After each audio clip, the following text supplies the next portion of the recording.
Hello and welcome to YHTV. This is Trinity of Life, episode 28. I'm Christina Suzuma, your host of this program. Thank you so much for joining me again as I continue to explore the wonderful world of healing arts, meditation, therapies, and the many, many modalities that help us find balance in our individual journeys. We're always excited to meet those of you who are on the leading edge of creating change on this planet. Our special guest today is Dr. Nick Bitts. He is a Southern California licensed board-certified naturopathic doctor. He practices family medicine at the Bernhoff Center for Advanced Medicine right here in Los Angeles, California. He specializes in integrative healthcare that combines the best of conventional and natural medicine to achieve optimal health and wellness for his patients. Today, he's going to be speaking on one of his favorite health-related topics, and one that absolutely has been inspiring me since he and I had a conversation a few weeks ago. It is called environmental medicine.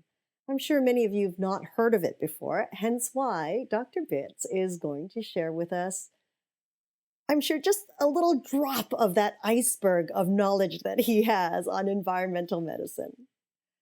And I would like to honor our time right now with Dr. Nick Bitts.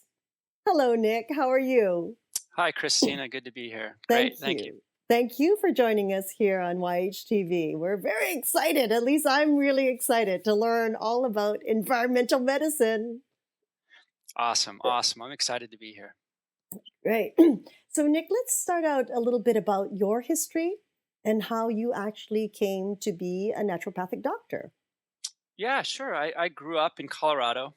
I was always on the path to get my conventional, traditional MD degree. When I was actually researching different schools, going through the interview process at various schools, I literally stumbled upon naturopathic medicine. It was something that I was never exposed to living in Colorado. But I knew it was alive and well up in the Pacific Northwest, specifically in Oregon, specifically in Washington. So I decided to go out there. I interviewed at various places out there. I discovered Bastyr University, Mm-hmm. which is one of 5 naturopathic medical schools in the U.S. And that's the path that I went for. For me, it made a lot of sense in that it was blending, my love of medicine with my love of nature. Mm-hmm. So for me, philosophically, it just made a lot of sense to go in that, to practice botanical medicines, nutritional medicines, before doing pharmaceuticals. I see. I see. So really, you learned both at the same time. Then you went and had a degree both in the pharmaceuticals as well as the naturopathic. Is that how it works? Yeah, I mean, naturopathic medical school is pretty much the same. The first 2 or 3 years is pretty much the same as conventional medical school. So we're Mhm. doing all of the various ologies, and we're doing a lot of the pharmaceutical training. So I actually can and do prescribe pharmaceuticals on occasion. But I always use the analogy of a ladder. I always start on the lower rungs of the ladder. Mhm. Rather than starting with high force pharmaceuticals, high force surgery, let's do some of the basic things. Let's work with diet, lifestyle, botanicals, these things that are tried and true and that have been used for thousands of years. Let's try those things first. And if need be, then we can move up the ladder and use some higher force interventions. So yes, I'm well trained in the conventional sciences as well as the natural sciences. Oh, fantastic! And so when you graduate through that process, is it to get your naturopathic licensing or certification? Do you also is it a must that you have to learn the pharmaceutical side, like the allopathic side? Absolutely. Yeah, and it's part of our boards. So in order to become a board certified doctor, you actually need to become certified. You need to achieve competency in pharmaceutical drugs. Mm. And so we do a lot of pharmacology. Plus, in the clinic, we work with a lot of our mentors, a lot of physicians, while we're going through our training. And in doing that, we work with all of these medicines. day in and day out. Plus, even if I'm not using some of the newer pharmaceuticals, I'm learning about them because patients are coming to me and they're on these drugs. So I need Hmm. to know how they're working in the body. I need to know what are some side effects, what are some nutritional deficiencies that they may be causing, and how maybe they interact with some of the natural medicines that I'm implementing with my patients. Right, right. Wonderful. Oh, that's exciting. So you have to keep up on both ends continuously. Oh my goodness. It's a lot. Yes, natural medicine isn't what it used to be. You really need to be. You need to have one foot in both fields, and so that's why I specialize in integrative medicine, which is Hmm. kind of the blending of the two, which is a growing field. And there are a number of traditional MDs as well as naturopaths that focus on integrative medicine specifically. Mm.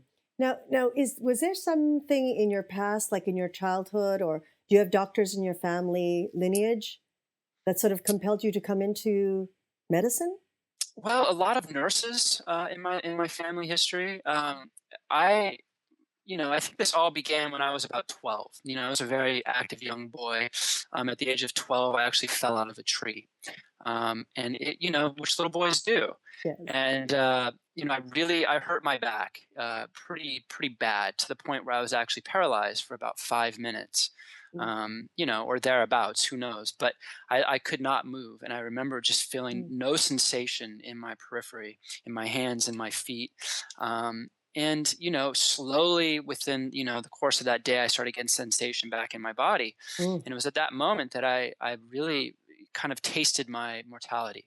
It's the first time that I knew that I could become diseased, I could get hurt, all of these things. As a 12-year-old boy, you don't think about these things. Right. And so from that moment on, really, it was my healing journey. I went to a lot of traditional doctors, I went to chiropractors, I went to acupuncturists.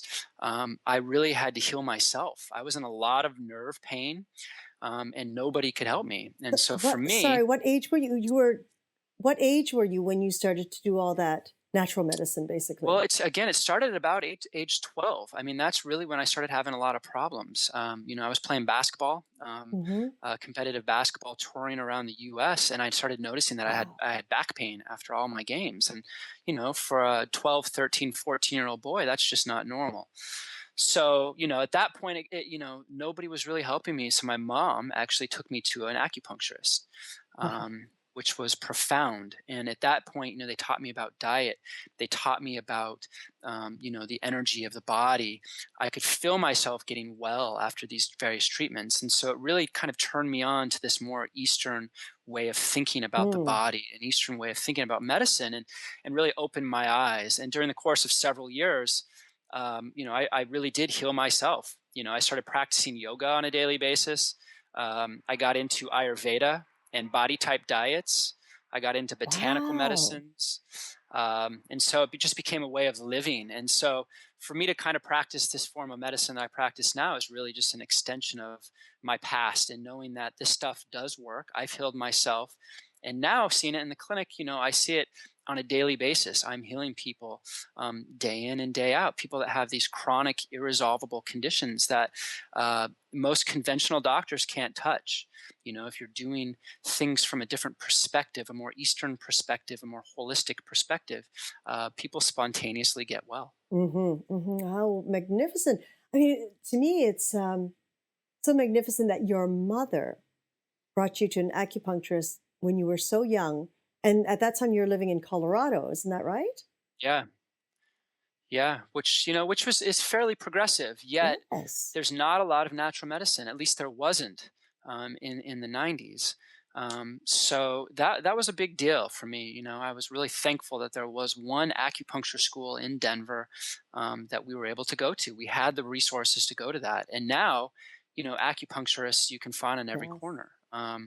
But even at that time, I was really thankful. I was thankful that my mom went out on a limb Hmm? and said, we need to do something different. The status quo is not working, so let's just try something, anything, in order to get you well. Bravo! Oh, huge thanks to her, right? I mean, Indeed. she really gifted you with more than just your physical being, but such a she actually gifted you your future. Absolutely. Yeah, Yeah, without right knowing it on. at the time. Yeah, for sure. Yes, magnificent. So now, so you've become a naturopathic doctor now. You work with several people, many people, I mean. And of course, I think during our discussions, we say, all medicine is ongoing, and it's amazing how they're coming out with so many areas and different names for medicine. And now you are very, very excited about environmental medicine. Can you share with us what that is? What does that mean to say environmental medicine? Yeah, I think it's an apt title. It really is bringing together a lot of different fields, namely environmental science and medicine. And so it's looking at how the external world, the environment, is impacting the human body. It really is a very vast, very complex. It's just an emerging field. So, my intention today really is to keep things as simple as I can, as practical as I can, but just to give folks a taste of this vast field of medicine. Environmental medicine, if you look at it from just a very basic perspective, it's looking at how does the environment impact human health. And so a couple examples would be how does the sun impact the human body? We know that UV radiation impacts the sun. It activates cholesterol in the sun, which in turn makes vitamin D. And so we Mm, know that that's environmental science. We know that the sun, the radiation, can actually cause a lot of skin cancers. That's environmental medicine. We know that pollution from highways can negatively impact the lungs of a growing child, and it can create a lot of asthmatic conditions from a very young age into adulthood. So air pollution impacting the lungs. mhm. One last example would be mercury fillings. It still is a common Mm. practice in dentistry to put mercury fillings in teeth, and we know through science that mercury has a vapor. So whenever people are drinking hot coffee, hot tea, certain foods, the mercury in their teeth is giving off these vapor, and you're Oh, inhaling these vapor into your body. And so people, generally speaking, that have four or more, excuse me, four or more amalgam fillings in their teeth have, on a daily limit, more mercury exposure than what is considered safe. mm, And so that is another example of environmental science. So it really is looking at all of these things it's looking at what is causing disease and what is causing health from an environmental standpoint. mm. Wow, that's really, that's so vast, isn't it? I mean, that is more than just to take all those minute pieces, because they really are minute in the whole scheme of things. You could really go on for your lifetime trying to piece this together. Absolutely. And this is now becoming a subspecialty in medicine. Mm, There are only 500 medical doctors that specialize in environmental medicine. So it's one of the smallest specialties currently. hmm. But in my opinion, it's probably one of the fastest growing specialties as well. There's a lot of interest in this just because there's a lot of research in this, and there's a lot that we can do Hmm. from a medical standpoint to, number one, prevent it, and then number two, to treat these environmental illnesses. Right, right.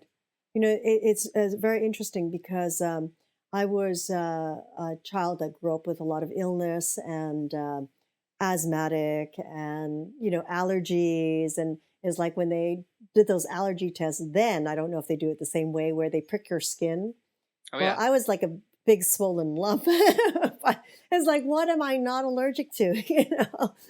Um, and then the film comes out about that boy in the plastic bubble and things like that. I'm going, Yeah. great. Yeah. Am I going to live my life continuous like this? But it was very interesting because, people used to laugh at me because all my stuffed animals would be wrapped in like a very thin plastic, like the laundry, when you go to a dry cleaners and they have those little plastic thin bags to cover your Sure. laundry. Yeah. We would save those so that I could wrap my stuffed animals, because I realized at a certain age where I loved to cuddle my stuffed animals, but every time I did, I would start sneezing. And of course, it's because of the dust. So I learned to really vacuum them up and then wrap them. So every time I wanted to play with them, it would only be for a moment, and then they'd go back under the wrapping. And I could remember my mother's friends, of course, the ladies, going, "How can you let your daughter do this to her room?" It's all wrapped up, and she's going, "Hell, it's helped her allergies." Yeah. Because you can just change the plastic each time. Because even dusting, the dust cloth had to be damp. If not, that dust just would filter back up into the air, land back on the counter or wherever it is. Those feather dusters that they used to use. Oh, that was my worst nightmare. It's like, who Yeah. came up with this feather duster? Yeah. Right. So, it's things like that, and showering at the end of the day, from playing every day. And it's these habits that I've kept all my life. And people to this day still laugh at me. So, can you tell me if I'm doing it right or wrong? Well, I think you're hitting on a lot of different points there that get me really excited. I mean, number one, you're talking about common low dose everyday exposures. People have these every single day. These exposures are what people would consider benign, but they're cumulative. So people have a certain genetic propensity to have a certain reaction to these things. Not everybody reacts the same way. You may be more hyper reactive than certain individuals. But I think this is an apt time to really bring up an analogy that I like to use that really, I think, kind of sets the context for this talk. Whenever talking about environmental medicine, I like to use the analogy of the human body as a rain barrel. And Hmm. so a rain barrel essentially is just a big empty container. Nothing more, nothing less. All it does is it just really kind of contains rainwater. So as rain kind of enters the barrel, it fills up, it fills up, it fills up, and eventually it tops off until it can no longer carry any more rainwater. And then as we see it, you add more, a little bit more rainwater, a couple more drops, it starts to overflow. Ah. And so the human body is exactly the same way. And so we find that when you start adding toxins to the human body, it fills up. Mm. So you add pesticides, you add insecticides, you add heavy metals, air pollution, water pollution, all these different forms of low dose exposures, dust. All that's doing is adding to your daily dose. And eventually you get to a point where it actually fills up the human body and it actually overflows. And that's when it actually manifests as all of Mm. these symptoms. We see it as allergies, we see it as asthma, we see it as skin reactions, we see it as these chronic conditions that people have. And really, all it is just this exposure of these toxins filling up the body. It's Mhm. overwhelming the body in terms of toxic exposure. And so that is, I think, a very apt analogy to make. So you understand the human body is really just a reservoir for toxins. Mm. And we know that environmental toxins are at the root of every disease in the body.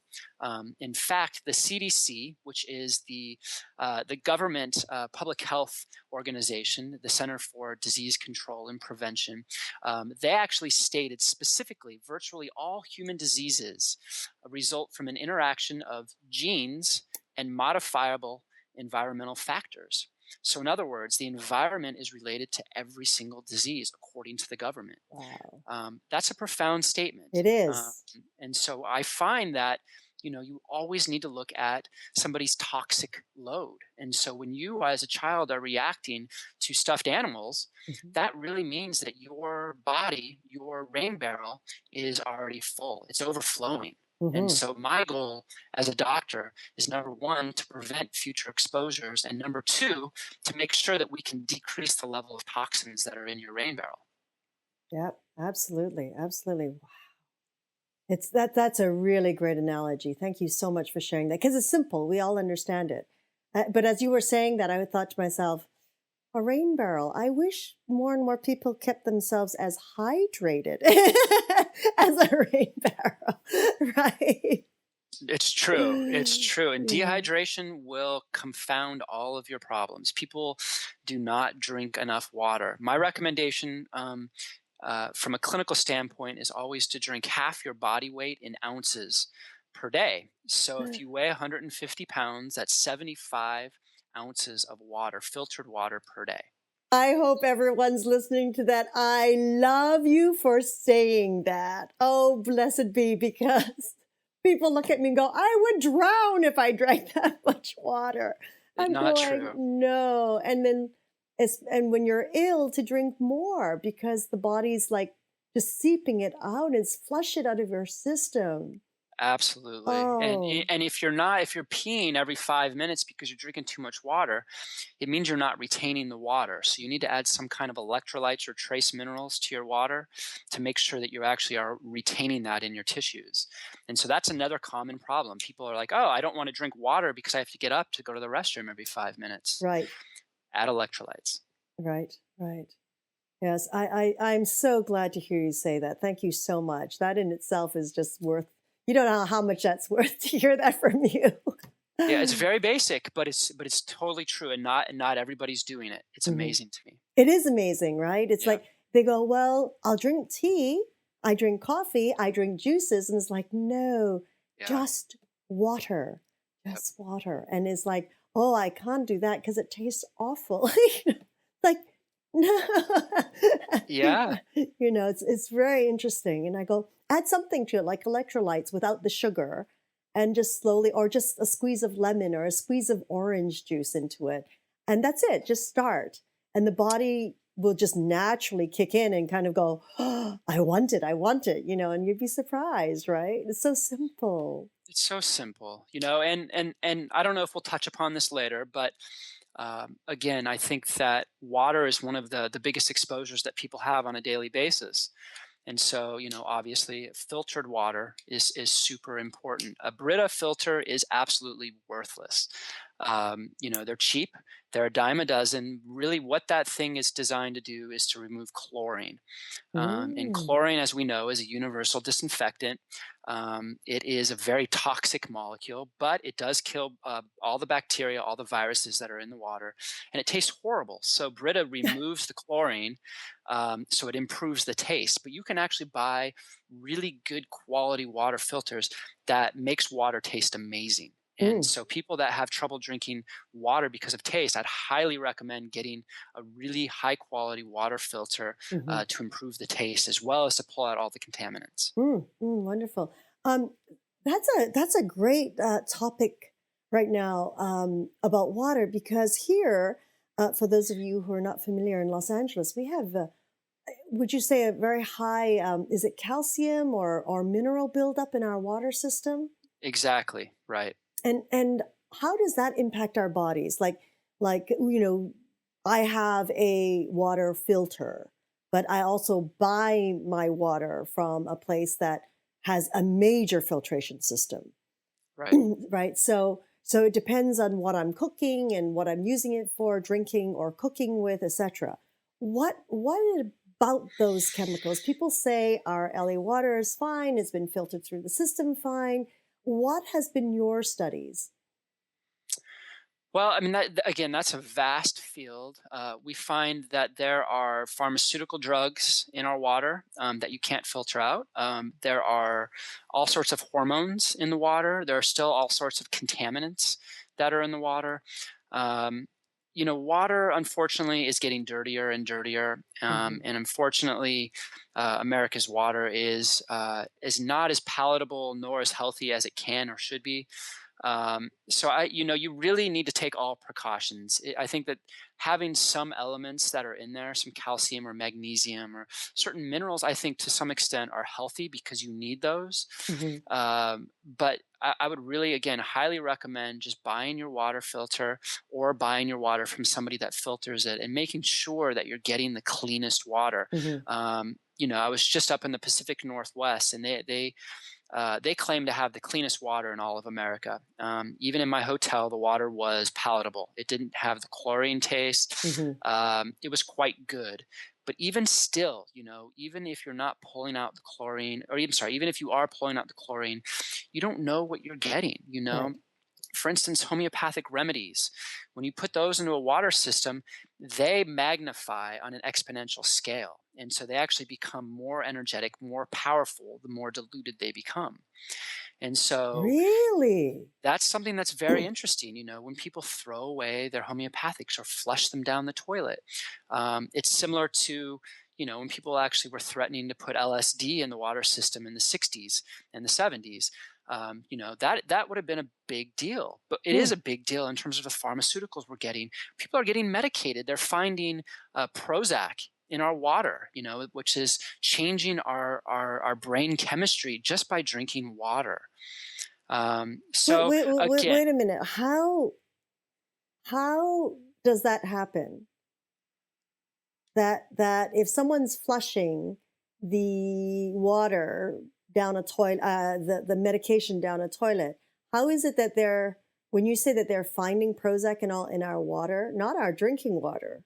our drinking water. Yep. And so, you can. There I'm are hoping that they're reports. not refiltering our toilet water for drinking water. No, they're not. But it's just as bad. And this is another environmental topic that is dear to my heart. I live in Santa Monica, and the Santa Monica Bay is pristine. It's beautiful. However, 1 mile, I'm sorry, 5 miles off of the Santa Monica Bay is where all of the sewage from Los Angeles goes, and they dump it right into the Santa Monica Bay. Oh no. So that's 6,000 miles of sewage tubes ending in the Santa Monica Bay, And they and so don't that's think it's going to millions wash of in tons. with the tides? They claim that they don't, and to me it's a big problem. I don't swim in the ocean off the coast of California I for don't that blame reason you. too, but I don't, and it's disgusting, and it's a problem. It really is a problem. I did my residency in Vail, Colorado, and Vail was having a lot of problems with parasites in their drinking water. So even if you're filtering out your water, it's being treated. You're not removing all the parasites. They're finding parasitic infections left and right throughout the U.S. because of clean drinking water. So there's a lot going on with our drinking water. People need to be very proactive about what they're putting in their body. Oh my gosh, that's very very good to know, and about our ocean too, and our those of you who live here in Los Angeles or Southern California, that's really good to be aware of. 5 miles is not that far, not with the way water moves, you know. Roughly 75% of our sewage is not properly treated. It's still full of toxins, chemicals, bacteria like E. coli. And, from 1940 to 1970, the factories were pumping PCB and DDT Oh, great. into the Santa Monica Bay. There are actually pictures you can find online of a big sewage pipes dumping out into the Santa Monica Bay. And so they're actually finding there are shells of DDT in the bottom of the ocean. So when people are swimming, they're surfing, they touch the bottom of the ocean, all of these chemicals are coming up in the water and people are drinking those chemicals. Mm, And so these chemicals are banned because they're carcinogenic. They cause cancers, but yet they're everywhere. They're everywhere in the environment. mm. So it's really important to really just be cautious about whatever water source that you're in, whether you're drinking it, whether you're swimming in it, whatever it may be. Right, right, right. And it's so interesting that you said that because I do remember I had a trip in Tahiti one day and quite a while back, and we were just swimming off, the in the bay, just off the side of the hotel there. And I know at that time my husband came out after the first day really sick, and there was no reason for it, and he came out, it was a really bad sick, like he was like almost like the flu with an eye infection. It's like, what is going on? It just like came on within hours of coming out of the water, and it was that doesn't look good at all. I mean, we chose not to swim in that area anymore just in case. We were wondering about the runoff from the hotel after that, but Absolutely. Yeah, a yeah. lot of my surfer friends, they go up to Malibu because it's considered the cleanest. But yet, a lot of them, I would say almost all of them, have had staph infections Oh from surfing no. water up there, and that's considered again the cleanest water area in Southern California. So, Oh boy. Okay. Okay, people who surf, be very aware of where you're surfing. because you are intaking that water up your nose in your sinus. It's sitting in your cavities for a long time. Oh, that's pretty Y- wretched. Yeah, I agree. Ooh.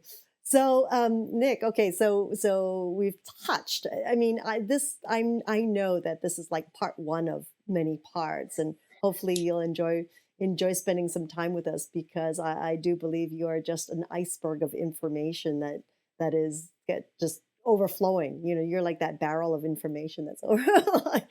um, what other simple environmental items or things that you can share with us? Well, I think it's good. I like to talk about prevention. From a clinical standpoint, I'm very proactive and I treat these things very actively. However, to really identify certain exposures, certain toxicities, it really takes a trained physician or a healthcare practitioner. So I think for the layperson, it's really important to talk about prevention first and foremost. Mhm. I like to talk about indoor pollution. The research is showing that indoor pollution is actually a much larger issue than outdoor pollution. It really is important to really look at your home environment. And I find that people really don't look at their home environment until they have kids, until they have little toddlers crawling around. At that point, they maybe think about, oh, maybe we shouldn't be using bleach all over our floors. Right. Maybe we should, be vacuuming more, dusting more. But otherwise, people really don't look at these things. And so, again, I like to make very simple recommendations around the house. Um, One of the first things that I like to recommend is a no shoes policy at home. I find that taking your shoes off at your door is a very simple thing. People find it very foreign, but if you're a world traveler, you find that most people overseas or abroad, that's just commonplace. Mhm. So Mhm. intuitively, they understand that. In America, they just don't. For whatever reason, people carry their shoes in their bedroom. And I think that, removing your shoes at your doorway really is like washing your hands. Yeah, after using a public restroom. It's everybody knows they should do that. And in fact, there are studies that show that 96%, I believe, of shoes are contaminated with E. coli. And Oh E. my coli gosh. is the best indicator of fecal contamination. And so, public restrooms, dog poop, bird poop, all of these things Yes. are on our feet. And so people are carrying these droppings on our shoes. And so it's kind of disgusting. Oh, it is. And we're tracking in heavy metals from the external environment. There was a study done in 1991 called the doormat study, and it actually showed that shoes are the number one source of lead in the home. And so if you can actually, just by simply removing your shoes at the door, you can remove the lead in your home by 60%, Wow. which is profound. And so we know that lead is a neurotoxin. It impacts toddlers and infants in particular, but it impacts adults as well. Mm. So it affects learning ability, brain growth, hearing ability, all of these different behavioral components. It's really important to remove lead, and so we carry lead in from the soil, from the external world, and then we track it into the home, and it never leaves. Mm. And so there's heavy metal all over. So very basically, one of the first things I recommend is just take off your shoes. That's one of the best things you can do to make sure that you're not adding more toxins to your barrel. Mm. Very Mhm. simple. Mhm. Um, I can keep going. There are you can really go and look at each room and say, what can we do in this room to really make sure that we're preventing these everyday low dose exposures? Mhm. I recommend all of my patients, in particular the patients that have multiple chemical sensitivities, to create one room in their house that is considered the safe zone. So it's a clean room. It's 100% clean. It's free of toxins. And I usually recommend that to be the bedroom. So the bedroom is a sanctuary. You really make Yay! that very clean, loving place. It really starts with, in my opinion, starts with the mattress. So if you look at the mattress, the research is just astounding. Mm. This is where we can talk about dust mites a little bit. Dust mites are everywhere in the home environment. They are the predominant feature that is found in dust that's floating around the house. They are eight-legged arachnids. meaning that they're in the same class as spiders. They are Oh, absolutely Lordy. frightening to look at. And they're microscopic, so you can't see them with the naked eye, but they're everywhere. And in particular, they're in mattresses. They love dark, warm, humid environments. And so when people have these standard mattresses, they just tuck into the mattresses. And then at night, or whenever people are laying there, they actually come out and they feed on your dead skin cells. And so they actually feed on human dead skin cells. And their droppings are actually highly allergic. We find that people that have genetic susceptibilities react to their droppings.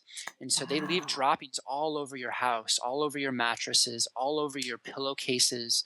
And it's a big deal. Ooh-wee. People that have genetic susceptibilities, you being one of them, Christina, need to remove dust mites. And Oh, yeah. so looking at mattresses is one of the best things that you can do. Hmm. Mattresses actually um, collect moisture. And so 25% of your moisture that you breathe off or that your body gives off while you're sleeping Yes. actually goes directly into the mattress. So moisture actually proliferates bacteria, viruses, fungus. If you Hmm. cut open a standard mattress, you will find that it's disgusting. It's usually full of water. It's brown. It's full of all sorts of organisms that people live with year after year after year. Oh And my mattresses offer God. and, gas. and everyone's like fretting about bed bugs these days. And I'm thinking, even if you don't have the bed bugs, you got to Yeah, listen to this. you have bigger Wow. problems. You have bigger problems. And all mattresses are essentially dipped in flame retardants. Yes. And flame retardants are nasty. And so every mattress in the US has to pass, which is called the cigarette test. So they actually put cigarettes on it to see if it'll cause a fire. If it Oh, causes a fire, it doesn't pass. In California, where we live, it actually has to pass an open torch, an open flame test. And so they actually have much higher standards. And so they add more chemicals there. The government actually creates the cocktail that they actually put on mattresses. All mattress companies have to sign an NDA, which means a non-disclosure agreement, basically telling the government that they will never test their mattresses for their chemicals, for what chemicals the government is putting on their mattresses. And so it's a very wow. government driven process to prevent fires and to make sure that you're not creating deaths. And Oh, so, yes, some mattresses do start on fire. That was in the past, but now that really doesn't seem to be the case. I would really recommend that people buy fire alarms and that they buy organic bedding. So you can buy a latex mattress which prevents dust mites, prevents moisture, and doesn't have to use the flame retardants. So you can buy a latex bed, or you can buy an organic cotton bed and use a wool topper. So there's ways around this to prevent those three exposures. wow. That's amazing. So a latex bed, basically. When you say latex, something like a Tempur-Pedic or something like that, that is all foam. Well, a Tempur-Pedic is not necessarily.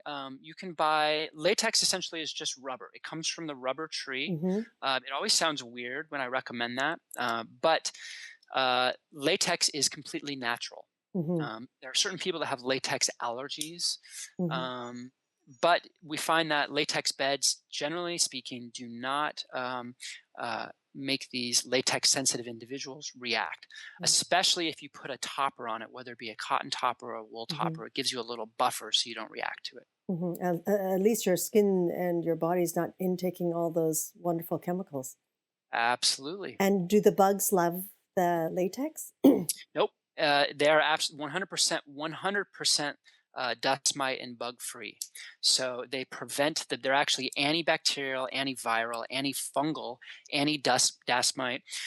The issue here is that they're a little bit more expensive and they're a little bit harder to find. Mm, So you need to do your research, but find an organic bedding store, a latex bed store, and really go that route. I would highly recommend, since you're spending, roughly one third of your lifetime in your yes, bed, yes. to really make sure that you're spending some money on that. These beds do last longer, so they Mhm. do last upwards of 10 to up 15 years. So you're spending more money up front, but you're not getting those toxic exposures every night. Oh, that's so interesting. Wow. So back to these little dust mites. that is Yes. all around us every day. Because when we look at dust, it's everywhere. I'm especially so you're one. What I've heard you say is keeping the windows closed all day is not a good idea because the toxins can't leave, and it's more toxic within the house than outside, right?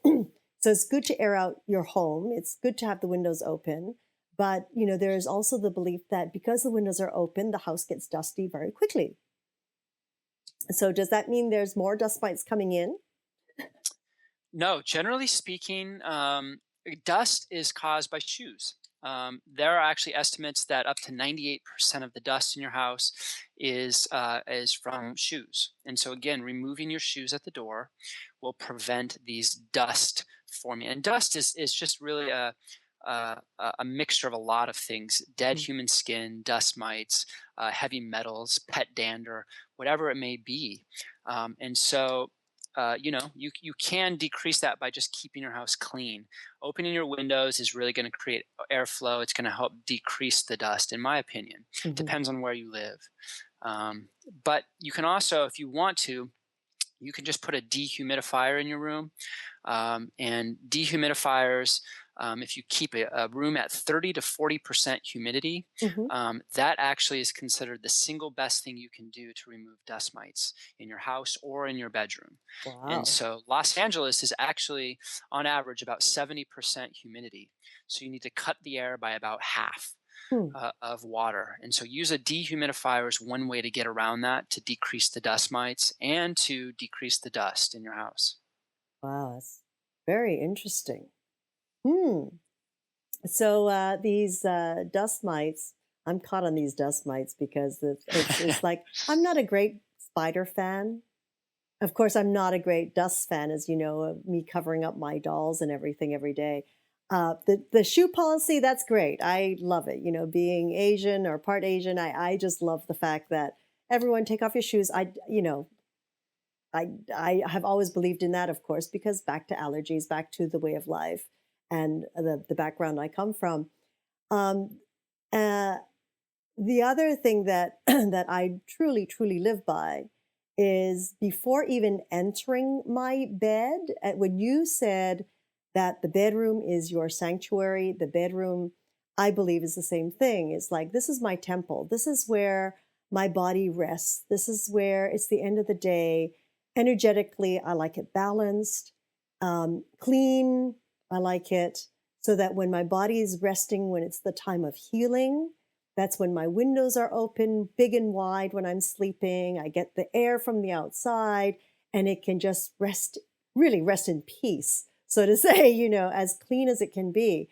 So, apart from keeping the windows open, no shoes, I really believe because an allergist actually taught me when I was really young to shower every day before getting into your bed because people who eat in bed, people who do those things, it gets you're sleeping it at the end of the day, and as you're saying, we're spending a third of our life in bed.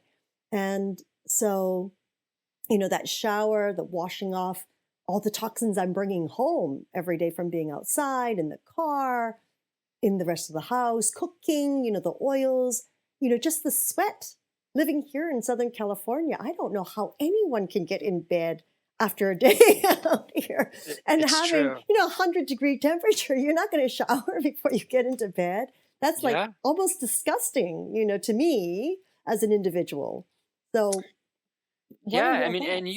you could certainly just wash your sheets every week too. Be very diligent. 140 degrees kills dust mites, and just it helps just keep everything fresh and clean. So that's another way around that. If you shower in the morning, I think that's great advice to shower at night. And, just a simple, just to wash off energetically, physically, wash off your day.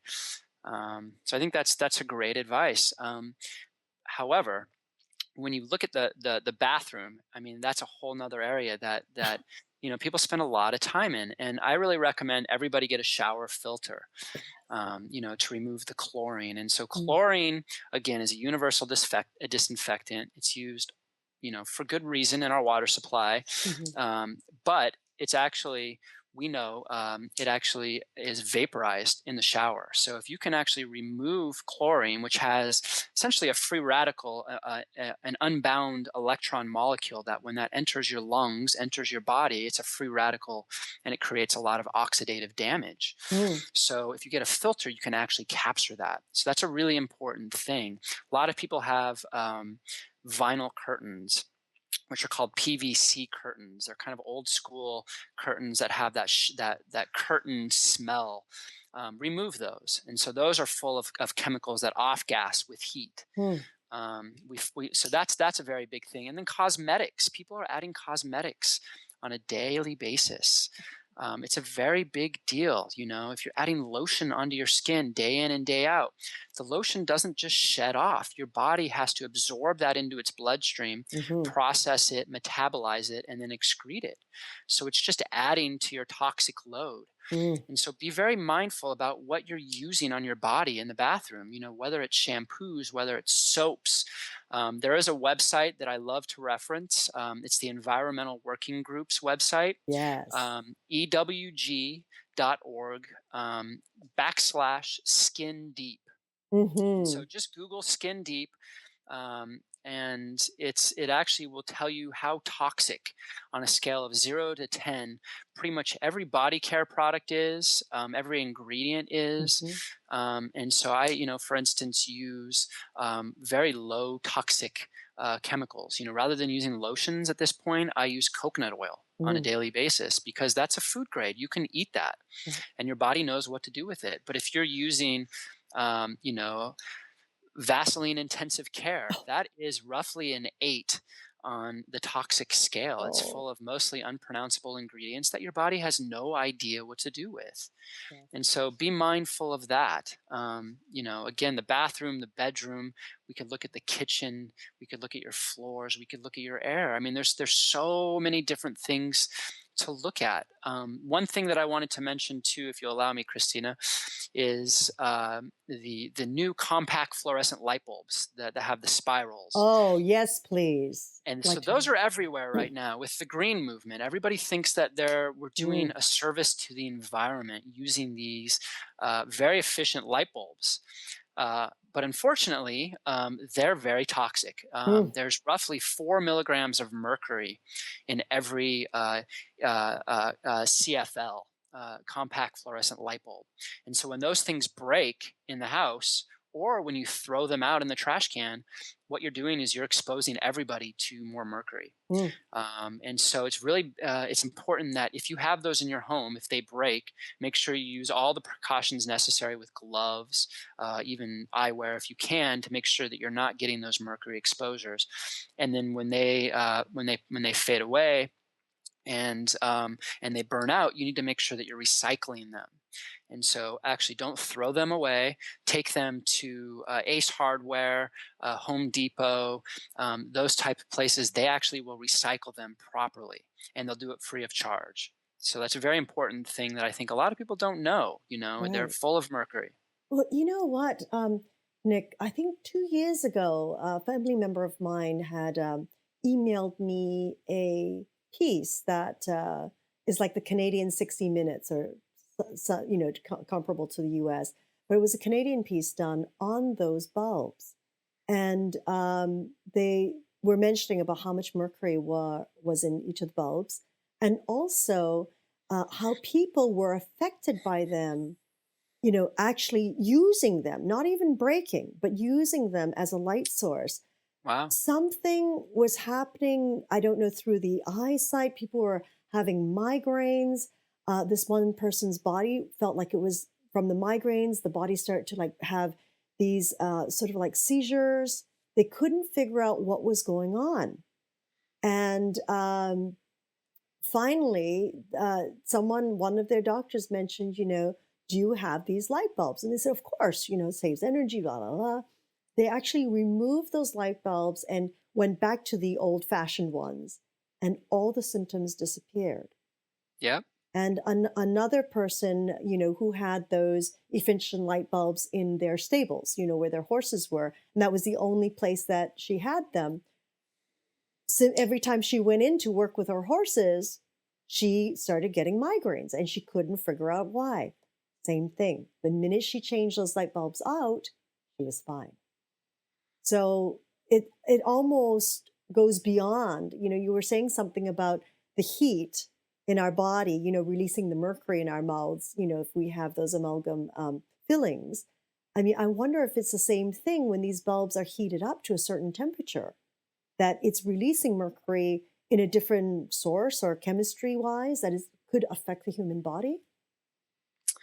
That's a good point, and it's plausible. Hmm. Mercury pretty much will go through anything. It's a fat soluble substance that will go through all barriers. I mean, it's really kind of an amazing ingredient. It really is an elixir if used properly in the Hmm. Ayurvedic tradition, but it really is probably the most toxic component that's out there. And I don't think we understand it. We don't understand how it's affecting us that well. One thing that I wanted to mention is high fructose corn syrup. Oh, There are two studies that show that high fructose corn syrup is laden with mercury, and I are you actually wrote it. serious? It's shocking, and so especially given how ubiquitous high fructose corn syrup is in the American diet and in little children's diet, which pound for pound, they're much more susceptible to the neurotoxic effects of mercury. And so it's just how they process it, it's how they manufacture it.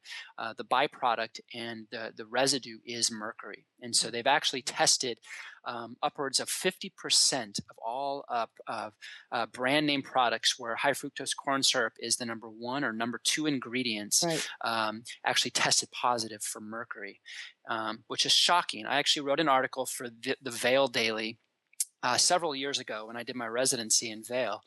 And the next day after it got published in the newspaper, I forget the name exactly, but it was something to the extent of the American Corn Refinery Association. So it's one of those big associations that was backing corn, called me, and they actually asked me to retract my article.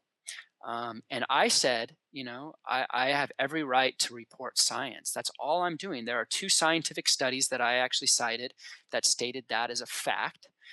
Hmm. And I realize that you guys are trying to, protect your image, and you guys are all about making money. I understand that, but people need to understand this. They need to understand that Hmm.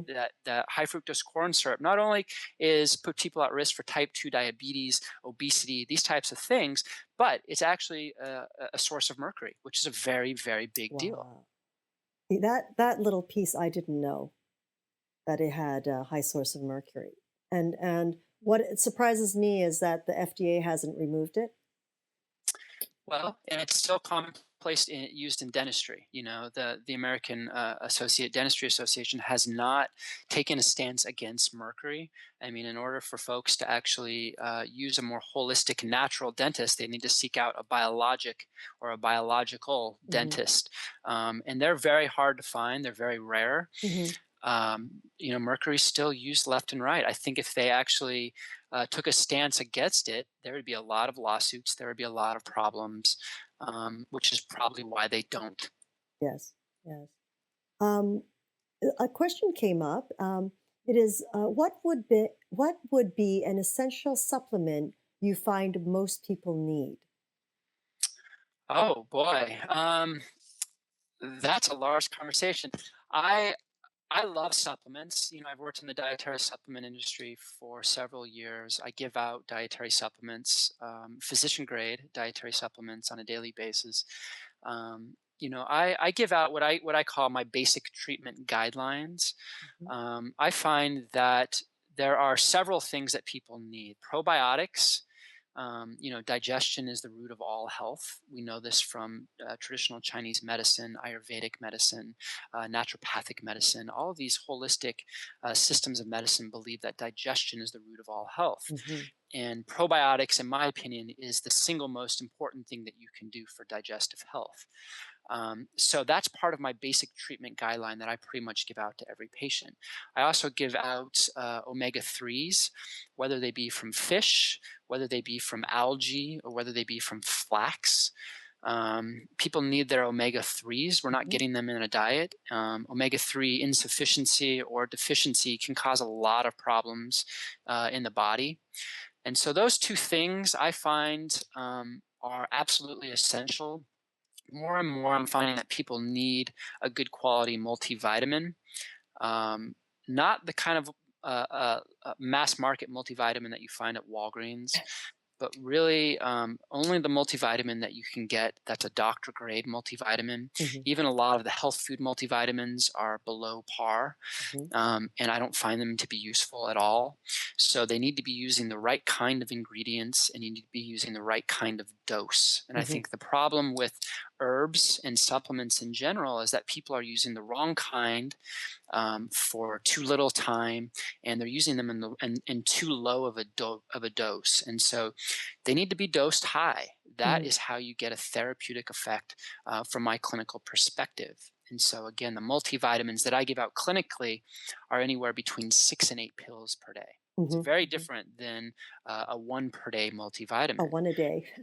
Yeah, and I find that it just doesn't cut it for most people. Our soils are deficient in nutrients, and in turn, our food is deficient in Wow. nutrients. And by and large, people are overfed, overweight, and undernourished. And we're finding that across the board, people are deficient in a whole host of essential nutrients. Mhm. For example, vitamin D. 70%, Yes. 70 to 80% of people are deficient in vitamin D. Yes, I heard that from many people recently, especially women. Well, maybe it's because women are they tend to keep up their yearly annual physicals and everything, and so many were saying that they were being tested for vitamin D deficiency. In this past year and a half, really, that it was Yeah. is this huge push. Huge push. Bastyr, where I did my medical training, is up in Seattle. And in my clinical training, we were testing everybody. And I Mm. would find that nearly 90% of people that we tested were deficient in vitamin D, Wow. which, is not unheard of. I'm finding that even in California, it's more the rule rather than the exception. Hmm. And I'm happy that it's become more commonplace. I find more and more conventional doctors are actually testing vitamin D. Yes. Um, Again, studies showing that even Hawaiians, 50% of Hawaiians, which spend, all of their time outdoors in the sun, are deficient in vitamin D. And so there's much more happening than just sun exposure, why people are deficient in vitamin D. So, what with the omegas that you were talking about, the omega 3?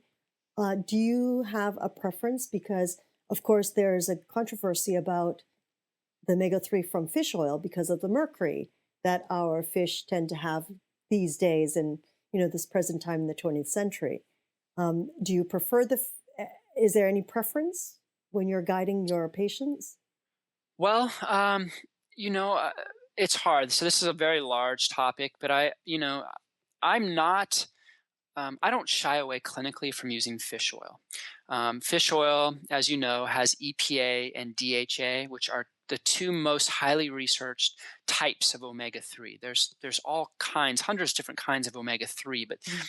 those are the two sources of those types.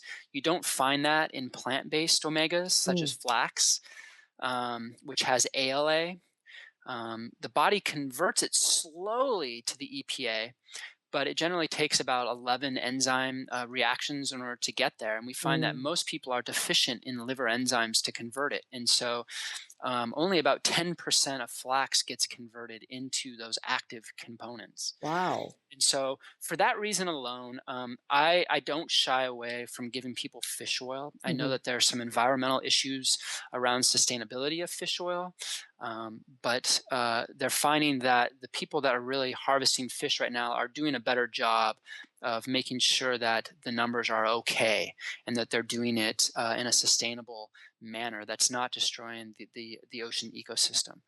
The newest type that I'm actually starting to get into, which is more expensive, is algae based omega 3s, and that has DHA. So It is a non-fish type of omega-3, which actually has one of those components that I was talking about that's found in fish oil. So it's unique. It's a little bit more expensive. It's harder to find, but I'm starting to give that out to folks that are vegan, that are vegetarian, folks that practice ahimsa, which is the yogic virtue of non-harming.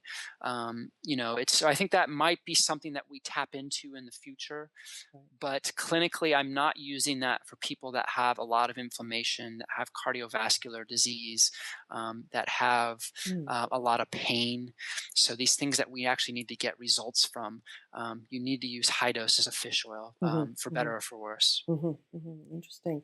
And vitamin D, what would you say is the best form? Because I noticed in the last Eco West show that everyone was coming out with, vitamin D supplements for children, for adults. It's like everything is vitamin D. So, Yeah. So the most active form is vitamin D3, which is known as cholecalciferol. You want to avoid vitamin D2. You want to use vitamin D3. You can get organic, quote unquote, vitamin D that comes from either mushrooms or certain types of algae. But most vitamin D comes from essentially lanolin, which is lamb's wool. And so that's where we're predominantly getting our vitamin D that we're using left and right. So it's more or less natural. It's naturally occurring. I'm starting to recommend larger doses. So I recommend somewhere um, definitely larger than 1,000 IU's per day is recommended. I'm starting to recommend more and more 5,000 IU's. And for people that are sick, acutely sick, I usually give 50,000 IU's hmm. for a short period of time. Maybe about 5 days. Hmm. Just do about 50,000 IU's of vitamin D. It helps to really boost the immune system, decrease the viral and bacterial load in the body. Wow, those are high doses. Big doses, bigger than Yes, people are accustomed to. yes, Yeah. yes. Hmm. Okay, so I hope that's answered that question. Uh, so we're sort of coming to, well, we have actually passed the top of our hour, but we tend to go overboard sometimes, anyways. And in this situation, I think we love the topic. I mean, I'm it just moves so beautifully. Nick, what would a person expect when they come to visit you, when they come make an appointment? What do they expect? Because I have a lot of people that say, "Well, what does a naturopath do? Are they like a regular doctor?" I mean, can you just kind of describe to us what a first visit would be like? Sure. Every naturopathic doctor is different. That's what's beautiful about naturopathic medicine. It's a vast field, and everybody is different. So, if somebody is going to see a naturopathic doctor, just understand their philosophy, understand their toolkit, understand their success rates that they've had with your specific condition. Understand all of that, and really is about a relationship. So, first and foremost, make sure that you jive with your doctor. Make sure you guys have a relationship, you guys get along, you can feel heard. And I think that's really important, that the relationship aspect. Hmm. Um, you know, I I work with patients. The first time I see them, I work with them for 60 to 90 minutes. So it's a very a comprehensive office visit. I'm doing a very exhaustive past medical history, family history, physical exam. I'm working with them to design these customized treatment protocols, to make sure that they understand why they're doing this, to make sure that they feel that they're capable and willing to do this. And to really just make sure that everybody's on board and they understand exactly what's going on and exactly what they need to do in order to become well. And so, I don't work within the confines of an 8-minute office visit, which is, which is traditional in a conventional medical setting. I make sure that I'm giving that patient plenty of time to tell their story. Um, the word doctor comes from the Latin root docere, and docere just means teacher. And so, doctor as teacher. And so, that is one of my guiding principles, and one of the guiding principles of naturopathic medicine, that I take a lot of pride in. I really make sure that I'm using that 60 to 90 minutes as a time for education, so the patient really understands all of the research that may be necessary, understand all of the supplements, all the changes, so that they walk out feeling that they have the tools and the knowledge to be proactive in their own healthcare. Hmm. That's wonderful. Um, so, a question that comes up a lot is with naturopathic medicine, are you covered by a lot of insurance agencies? I mean, that's a huge question here in the US, as you very well know, especially with this economic time. Yeah, it varies from state to state, and it varies from practitioner to practitioner. So here in California, you will find a lot of naturopathic doctors do use insurance. Um, uh, I don't, because I find that it limits how I practice. I don't want the insurance agencies to tell me how long my office visit should be, what procedures I get reimbursed for, and all of these things. I want to be able to practice medicine how I want to practice medicine and how that patient needs me to practice medicine. And so I personally do out of pocket. I find that people are willing to pay that because it's not extraordinary. Our fees are not extraordinary. And people actually understand the value. I find that when people actually pay a little bit of money up front out of their pocket, Hmm. they're willing to do the work. There you When go. it's coming from the insurance company, people by and large will not change their diet. They will not take their vitamins on a daily basis. They will not, do the protocol that's set forth. And so I find that people become much more accountable in Hmm. their healthcare when they're actually paying out of pocket. Hmm. So that's my personal view. Again, it's a practitioner by practitioner basis that individuals need to check in with. Some will take insurance, some won't, either from a regulation standpoint or a philosophical standpoint. Right, right. Oh, wonderful. Well, Dr. Nick Bitts, this has been just an invaluable time that we've spent together. And as I said, this is like just a little tiny drop from that iceberg of yours. And amazing. I mean, we didn't even get into bed bugs, for God's sake. Oh, next time. We didn't even get into pets. What do you do when you have pets, you know? Yeah. Yep. Things like that. I mean, it's just, we could go on, and I know this. So we're just going to have to get you back on the show for the next part. Indeed. Yeah, again, it's a vast topic. The clinic that I work at, the Bernhoff Center for Advanced Medicine, we really do specialize in environmental medicines. We do a lot of heavy metal chelation and testing for folks, Mm. which in itself is a whole nother topic that is fascinating and I think important for people to understand and know, because we're finding that heavy metal toxicity is ubiquitous in our population. Mm. Mm. Wow. And what is the best way for people to get in contact with you or to learn a little bit more about you? Would it be your website? Yeah, my personal website is drnickbitz.com, and that's drnickbitz.com. And that has all of my background, my personal philosophy, all of my patient forms for first office visits, all of my contact information. So that's probably the best resource. Wonderful. Well, thank you so much for your time. We're really honored to have you on this show. I know we had interviewed you once before during a live event, but it's so great to have you back, and hopefully we can have you back again and again. Please, It'll be the please, yeah. Nick Bitz show soon. All right, awesome. Thank you so much for sharing with us today. I would also like to take a moment and thank each and every one of you, our global community, for joining us and supporting us with this new platform of education and information. We are always grateful for your continuous support. And, we look forward to hearing from you on how we can better support you and bring you information that would help you find balance in your life or wherever it is you are. Hope you have enjoyed this episode. Be sure to share it with your friends and family by simply telling them to come visit us at naturopathic.tv, and this is episode 28. And remember, join us live every Tuesday at 10:30 a.m. Pacific Standard Time for our Magical Medical Tour, which I do believe we should get Dr. Nick Bitz on that as well. And of course, Wednesdays at this time, 11 a.m. Pacific Standard Time, 2 p.m. Eastern Time for our Trinity of Life. So thank you again, everyone. Thank you again, Dr. Nick Bitz, for honoring us. And until next week, namaste. All right, Christina, thank you.